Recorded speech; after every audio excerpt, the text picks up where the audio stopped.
नमस्कार जय जगन्नाथ पिलामाने आज आम भिडियो तुम राजनीति विज्ञान बही तृतीय अध्याय सड़क निरापत्ता सचेतनता और इंधन संरक्षण टॉपिक रो समस्त प्रश्नोत्तर डिस्कशन करनबा। तो चलते पिलामाने डेरी नक भिडियोटी को आरंभ करवा। क्वेश्चन नंबर 1 प्रत्येक प्रश्नर उत्तर प्राय 60 गोटी शब्द लेख। करदेला सड़क परिवहन व्यवस्था कहिले कौन बुझ। उत्तर पॉइंट नंबर 1 परिवर्तनशील मानव सभ्यता को सड़क परिवहन व्यवस्था अधिकरू अधिक क्रियाशील और त्वरान्वित करिपारिछि। पॉइंट नंबर 2 देश तथा राज्यर विकास प्रक्रिया रे सड़क और परिवहन एक मौलिक आवश्यकता होई पड़िछि। पॉइंट नंबर 3 विकास प्रक्रियार अविच्छेद्य उपादान हेउछि सड़क और परिवहन। यार भित्तिभूमि सुदृढ़ करने निहाती जरूरी। पॉइंट नंबर 4 अन्य पक्षरे परिवहन और मनुष्यर गतिशीलतार प्रभाव रे संगठित सड़क दुर्घटनार परिव्याप्ति और भयावहता विनाश प्रक्रियार संभावना को दृढ़ीभूत करिछि। नेक्स्ट पॉइंट नंबर 5 सड़क परिवहन व्यवस्था मुख्यतः 5टी प्रमुख उपादान उपरे निर्भर करिथाए यथा सड़क गाड़ी गाड़ी चालक रास्ता व्यवहारकारी और पारिपार्श्विक अवस्था। देन देखिबा ख कहार प्रभाव रे सड़क दुर्घटनार संभावना वृद्धि पाई थाए। उत्तर पॉइंट नंबर 1 सड़क रे दुरवस्था गाड़ीर यांत्रिक त्रुटि गाड़ी चालक एवं रास्ता व्यवहारकारी मानवीय त्रुटि और खराब प्राकृतिक परिवेश जोगु सड़क दुर्घटनार संभावना वृद्धि पाई थाए। पॉइंट नंबर 2 सड़क उपरे प्रति मुहूर्त दुर्घटना हेबार संभावना थाए। यार परिव्याप्ति एवं भयावहता ही सड़क दुर्घटना को अति संवेदनशील करिछि। देन पॉइंट नंबर 3 प्रति वर्ष सारा विश्व रे 5 लाख रु अधिक भारत रे 1.5 लाख रु अधिक एवं ओडिशा रे 4000 रु अधिक लोक सड़क दुर्घटना रे मृत्युवरण करिथांती। पॉइंट नंबर 4 लक्षाधिक लोक गुरुतर और सामान्य आहत होइथांती। हजार हजार लोक आजीवन अकर्मण्य हो जाती। देन पॉइंट नंबर 5 दुर्घटनार शिकार होइथिबा लोक एवं सेमानंक परिवारर जीवनशैली और आर्थिक स्थिति विपर्यस्त होइथाए। देन देखिबा ग सड़क दुर्घटनार प्रमुख कारण समूह कौन। उत्तर पॉइंट नंबर 1 सामग्रिक भाव में सड़क दुर्घटनार प्रमुख कारण समूह मध्य रही सड़क त्रुटि गाड़ीर यांत्रिक त्रुटि गाड़ी चालक और रास्ता व्यवहारकारी मनुष्यकृत त्रुटि एवं पारिपार्श्विक अवस्था त्रुटि। देन पॉइंट नंबर 2 गाड़ी चालन समय रे अनेक मानवीय त्रुटि परिलक्षित होता है यथा अन्यमनस्कता बेपरुआ गाड़ी चलन द्रुत गति मद्यपान मोबाइल फोन व्यवहार इत्यादि। देन पॉइंट नंबर 3 सड़क दुर्घटनार अन्य एक प्रमुख कारण हेउछि सड़क त्रुटि यथा रास्ता निर्माण डिजाइन रक्षणाबेक्षण संप्रसारण रे अवहेला अदृश्यमान ट्रैफिक संकेत भारी माल परिवहन इत्यादि। देन पॉइंट नंबर 4 गाड़ीर यांत्रिक त्रुटि मध्य दुर्घटनार अन्य एक प्रमुख कारण। यंत्रचालित गाड़ीर ब्रेक इंजिन स्टीयरिंग तैल टैंक रास्तार अवस्था रे व्यतिक्रम देखादेले दुर्घटना संगठित होता है। नेक्स्ट पॉइंट नंबर 5 पारिपार्श्विक अवस्था त्रुटि देखादेले मध्य सड़क दुर्घटना होता है यथा वर्षा झड़ कुहुड़ी बरफावृत धुआं आदि प्राकृतिक विपर्यय बहु समय दुर्घटना घटाई थाए। देन देखिबा घ ओडिशा रे सड़क दुर्घटनार परिव्याप्ति और भयावहता वर्णना कर।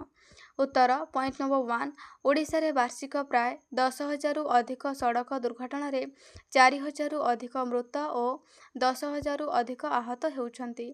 पॉइंट नंबर 2 प्रति 100 दुर्घटना रे ओडिशा रे 45 जन मृताहत हेउछंती।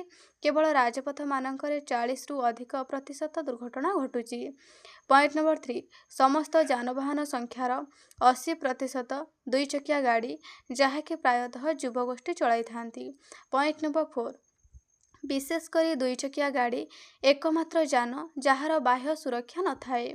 पॉइंट नंबर 5 आम राज्य रे समस्त सड़क दुर्घटनार 95% केवल मानवीय त्रुटि जोगु संगठित होता है। देन देखिबा सड़क दुर्घटनार निराकरण व्यवस्था कौन रही। उत्तर पॉइंट नंबर 1 सड़क दुर्घटनार निराकरण पाई 3 गोटी व्यवस्था उपरे गुरुत्व प्रदान करा जाइछि यथा शिक्षा बलवत्तकरण ବିଜ୍ଞାନ ଓ ବୈଷୟିକ ଜ୍ଞାନ କୌଶଳର ଭିତ୍ତିଭୂମି। ଦେନ୍ ପଏଣ୍ଟ ନମ୍ବର 2 ଗଣମାଧ୍ୟମ, ଶିକ୍ଷାନୁଷ୍ଠାନ, ସ୍ୱେଚ୍ଛାସେବୀ ସଂଘ, ମୋଟରଯାନ ସଂଘ ଇତ୍ୟାଦି ସଡ଼କ ସୁରକ୍ଷାର ଶିକ୍ଷା କାର୍ଯ୍ୟକ୍ରମର ମୁଖ୍ୟ ମାଧ୍ୟମ ଅଟନ୍ତି।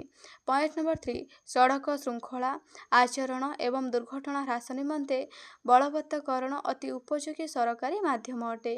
ଦେନ୍ ପଏଣ୍ଟ ନମ୍ବର 4 ବଳବତ୍ତକରଣ ବିଶେଷ କରି ମୋଟରଯାନ ସମ୍ପର୍କୀୟ ନିୟମ ଉଲ୍ଲଂଘନ ଉପରେ ଗୁରୁତ୍ୱ ପ୍ରଦାନ କରିଥାଏ। ପଏଣ୍ଟ ନମ୍ବର 5 ଦୁର୍ଘଟଣା ହ୍ରାସ କରିବା ପାଇଁ ରାସ୍ତା ନିର୍ମାଣର ଇଞ୍ଜିନିୟରିଂ ଏବଂ ଭିତ୍ତିଭୂମି ନିହାତି ଜରୁରୀ।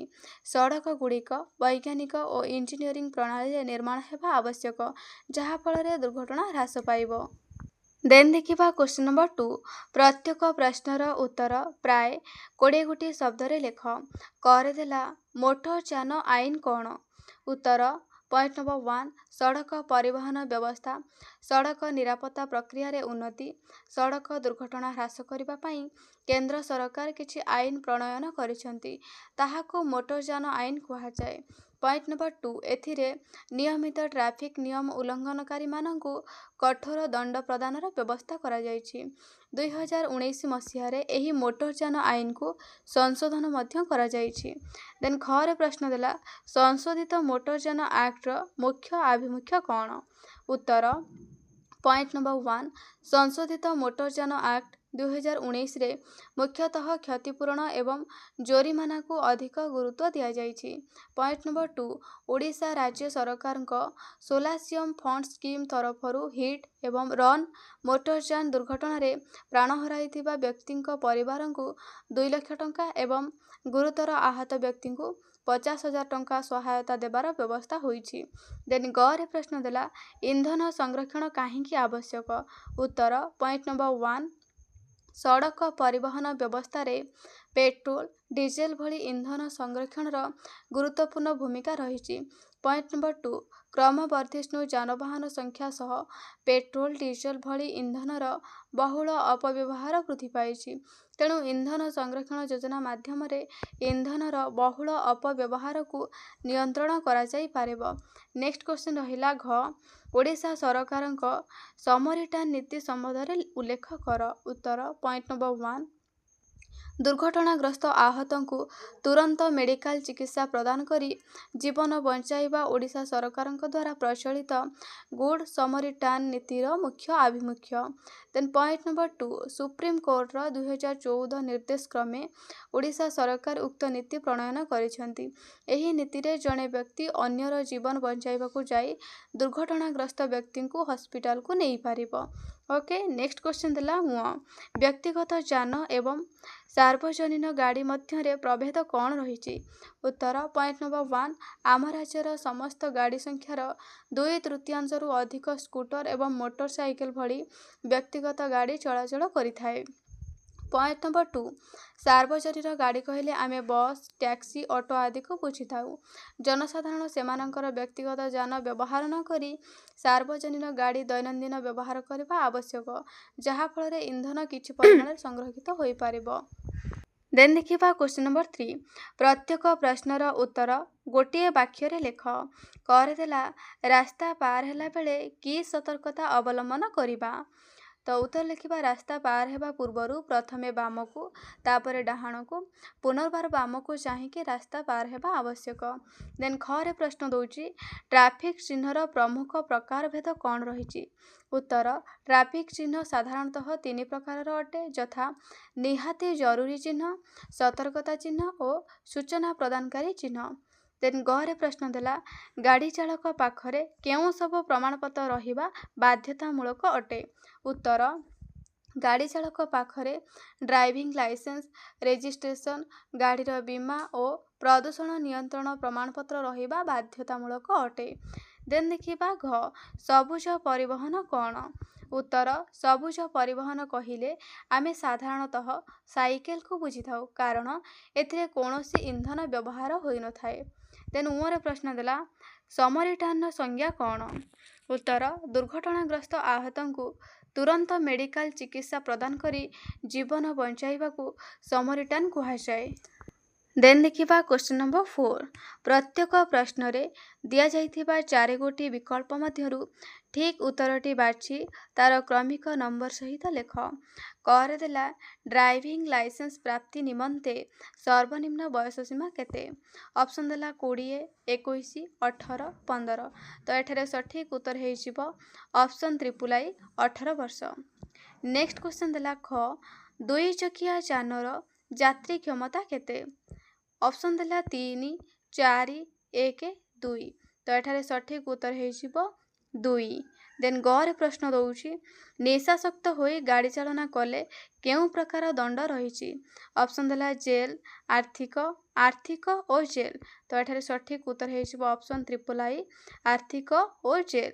नेक्स्ट घर प्रश्न दउछि गाड़ी चालना बेले मोबाइल व्यवहार बेनियम की एठी ऑप्शन देला हाँ ना तो एठारे सठिक उत्तर हे जिवो हाँ।